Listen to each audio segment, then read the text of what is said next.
Otca i Sina i Svetoga Duha. Evo, dostigli smo milošću Božem i ovu treću nedelju časnog i velikog vaskrsnih posta, nedelju sredopostnu ili nedelju krstopoklonu.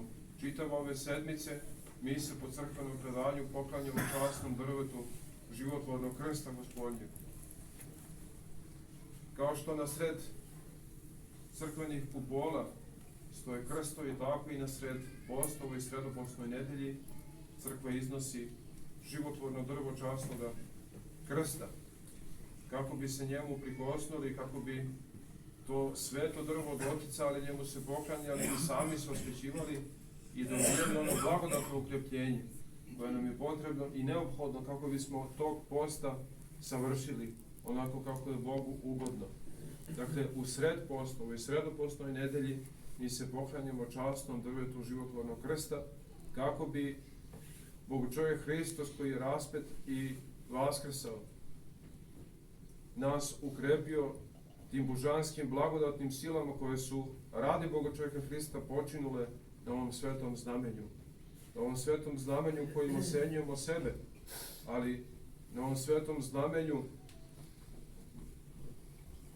u kome i po kome mi treba da živimo. Bogočovjek Hristos nas u Evanđelju poziva i kaže: kogod hoće da ide za mnom, neka se odrekne sebe, uzme krst svoj i ide za mnom. Tu besedu on je neposredno pred svoje preobraženje izgovorio, zato i pominje da među onima koji slušaju stoje pojedini koji neće umreti dok ne vide carstvo Božje da je došlo u sili. To se odnosi na one učenike koji su bili svedoci te slave carstva Božje koje je Bogočovjek Hristos svetim preobraženjem pokazao. Ali put do te slave carstva nebeskog jeste krstonosni put, jeste put na kome se odričemo sebe i uzimamo krst svoj i idemo za Bogočovjeka Hristos. Bogočovjek Hristos nije rekao uzmite krst moj, već uzmite krst svoj. Krst to su sva ona iskušenja, sve one nedaće, razne bolesti, muke i nas samih i naših bližnjih, teški karakteri naših bližnjih, sve one okolnosti životne, sve one nevolje, sve ono što nam nije prijatno u životu, a što Bog dopušta da nas susretne, to je taj naš krst koji smo dužni po svetom Evanđelju da sa smirenjem i trpljenjem nosimo.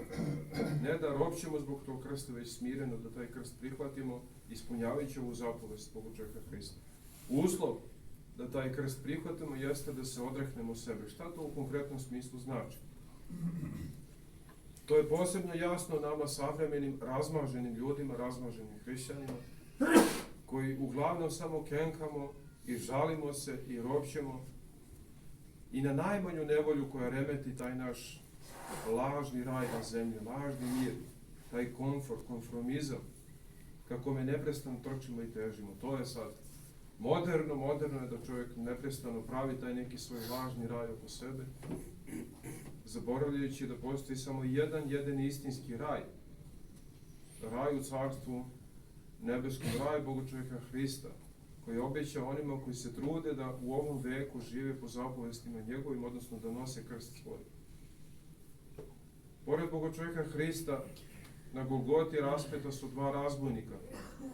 Onaj sa desne strane, koji je smiren upravo prihvatio krst svoj, budući svestan da ga zaslužuje zbog svojih nedela.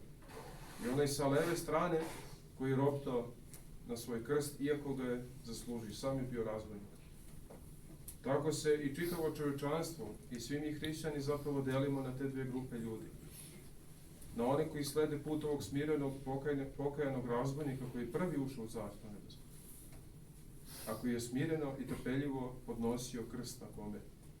I na ovu drugu grupu, onih koji ropću na životne muke, životne nevolje i time odbacuju krst koji Bogočovjek Hristos šalje nama u našem životu kako bi se njime spasli. Krst predstavlja ključ carstva nebeskog. Krst su vrata kroz koja ulazimo u carstvo nebesko, a mi bismo preko plota. Mi neprestano nastojimo da nađemo neki drugi lakši put, neku prečicu u carstvo nebesko. A Bogočovjek Hristos nas neprestano podsjeća na krst. Podsjeća nas da te prečice nema. da smo svi dužni da zavrnemo rukave i da se postojano trudimo u smirenom podnošenju svih onih životnih muka, nevolja koje nas ustižu, ili radi naših grehova koje smo učinili, ili radi pouke da ne učinimo neke grehe u budućnosti. Dakle, smireni i pokajani razbojnik nama pokazuje kako ispuniti ovu evanđelsku zapovest, kako nositi krst svoj smireno i trpeljivo, kako i sam ispoveda na krstu, kad kaže onom drugom razbojniku mi stradamo po zasluzi naših, po gresima našima, ovaj ništa nije učinio. Govoreći o Bogočovjeku Hristu koji budući bezgrešan ipak je išao tim putem krsta. Tamo da je krst nisu samo stradanja, tamo da je krst, tamo i vaskrsenje. Zato i ovim pesmama koje pevamo na današnji dan, krstu časnome, kažemo poklanjamo se krstu i slavimo sveto vaskrsenje Tvoje. Dakle, krst je neodvojiv od vaskrsenja. I to je naša nada, to je naša uteha. Tamo da je krst, dakle, tamo i vaskrsenje. Nisu samo stradanje, nego i vaskrsenje. I pritom, Bogočovjek Hristos je raspet i umro na krstu, ali posle 3 dana je vaskrsao. Šta to znači? Svaki krst počinje i završava se. On je privremen, svaka muka je privremena u ovome veku, a vaskrsenje je večno. Bogočovjek Hristos je privremeno postradao na krstu, ali posle 3 dana on je vaskrsao. Dakle, ta stradanja su imala početak i svoj kraj. Vaskrsenje ima početak, ali nema kraj. Tako vaskrsenje nama Bogočovjek Hristos daruje i nudi, i to je naša nada, to je naša uteha. Kada nas susretne ma koji krst u ovome životu, uvijek treba da razmišljamo o tome kako će se on jednom završiti. Ali večni život koji sledi nakon toga, večna uteha blagodatna koju Hristos daruje, neće se završiti ni ovome ni onome veku. Dakle, zarad privremenih i prolaznih stradanja mi zadobijemo večiti i neprolazni život. A mi po slabosti svoje odbacujemo taj krst zato što ne želimo da se odreknemo sebe. Grehovna sladost, grehovna naslada isterala naše praroditelje iz raja. A mi se u raj vraćamo onim što je suprotno od grehovne naslade, to su stradanja, to je krst. I mi treba da se odreknemo te ideje o grehovnoj nasladi.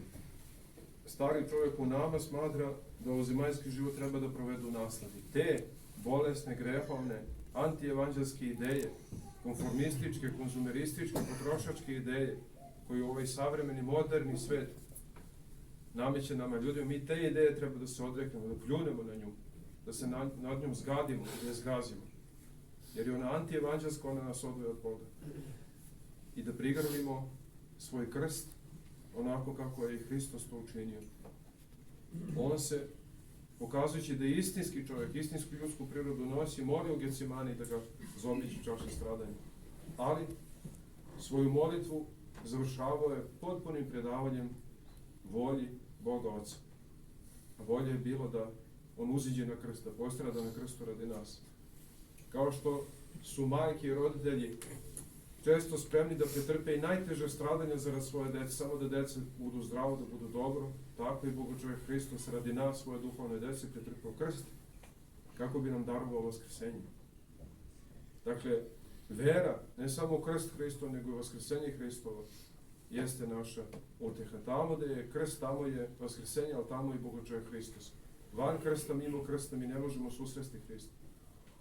I krst je, zahvaljujući tome, naš verodostojni, pravi, istiniti kompas i putokaz kojim treba da premeravamo sebe i svoj život, da ne bismo zalutali u ovom modernom svetu. U svetu koji uvek kroz svoju modu, tog zloduha mode propoveda antievanđelje, propoveda one vrednosti koje su potpuno suprotne evanđelskim vrednostima. Krst nam pomaže da ne zalutamo i u smislu slušanja i sledovanja lažnim pastirima. O njima i sveti apostol Pavle govorio. O onima koji su propovedali široki put. Kaže, propovedaju široki put samo da bi izbjegli krst, da bi izbjegli stradanje. Tako i ovi savremeni novotarci, antipastiri, antiučitelji, propovedaju neko spasenje bez krsta, bez podviga. I time se odriču krsta, odriču se Hristovo vaskrsenje. Dakle, po tome ćemo ih prepoznati. Kogod odriče i poriče krst kao put spasenja, on poriče i samog Boga čovjeka Hrista koji je tim putem išao i dostigo vaskrsenje i nama darovao tim putem vaskrsenje. Dakle, krst ima svoj početak i svoj kraj, ali ono što sledi iza krsta, ako ga smirno i trpeljivo podnosimo sa verom i nadom u Boga čovjeka Hrista, to je vaskrsenje, život večni, ima početak, ali nema kraja. I zato smireno da prihvatimo sve one krstove. Različiti su krstovi, ima drvenih, metalnih, ukrašenih krstova i Gospod svakome daruje po meri njegove snage krst ovome životu, da svi smireno savijemo svoje gorde šije i vratove pred voljom Božjom, da smireno podnosimo svoja nastradanja, trpeljivo podnosimo svoja nastradanja koje Gospod opušta da nas ustignu i susretnu ovome životu, sa pouzdanjem, sa nadom u Boga, sa molitvom Bogu da nas On ukrepi, da nam On daruje snage. Da trpimo i teške karaktere naših bližnjih, žena svog muža, muž svoju ženu.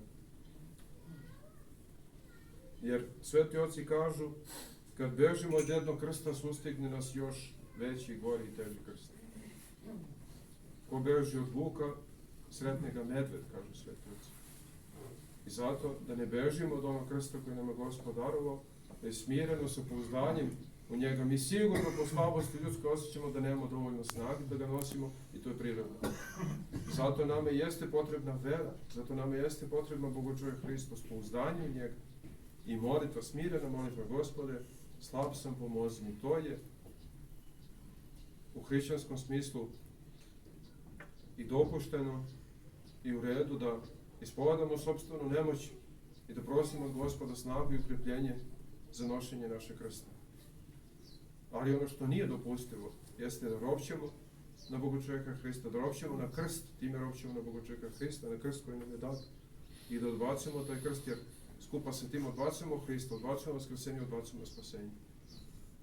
Zato je krst časti taj nepogrešivi putokaz koji nama, evo, crkva stavlja pred nas u sred ovog puta časnog i velikog posta kojim idemo kako bismo dostigli radost vaskrsenja. Držeći se krsta kao nepogrešivog putokaza našeg duhovnog, mi ćemo zaista dostići ne samo radost praznovanja svete Pashe Hristove, već i radost vaskrsenja i života večnog u Bogu čovjeku Hristu. Amin. Bože daj.